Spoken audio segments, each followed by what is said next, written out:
The first thing I would want to say is that evil did not catch God by surprise.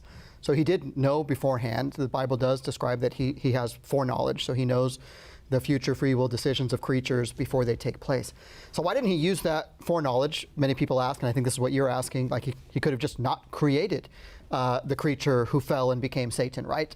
Why doesn't he just use that power to not create him? And there's more than one possible way to answer that question. I don't claim to know. I'm certainly not God. I don't claim to know what the answer is. But there's at least two possible solutions. I don't know if either one of them is correct.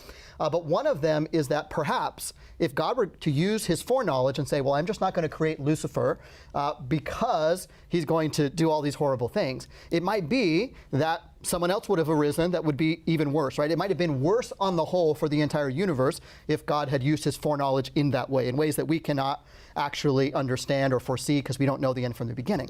But then you can say, well, why wouldn't God just use his foreknowledge each time, right? Anytime someone might sin or do evil, he just doesn't create that individual, that angel, or that creature.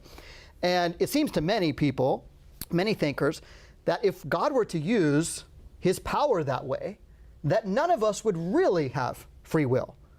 We would just think that we did. We would feel as if we did, but actually no one would ever actually have the power to exercise their free will to act in any way other than the way God wants them to, because he's already taken it away preemptively. Even if we didn't know it, he would know it. And if God is really love and going to grant genuine freedom, it seems like he can't use his foreknowledge in that way to stop someone from coming into existence just because he knows they're going to misuse their free will. Those are a couple of ways that people approach the question. Again, I don't claim to know, only God knows, but those are some ways of thinking about it.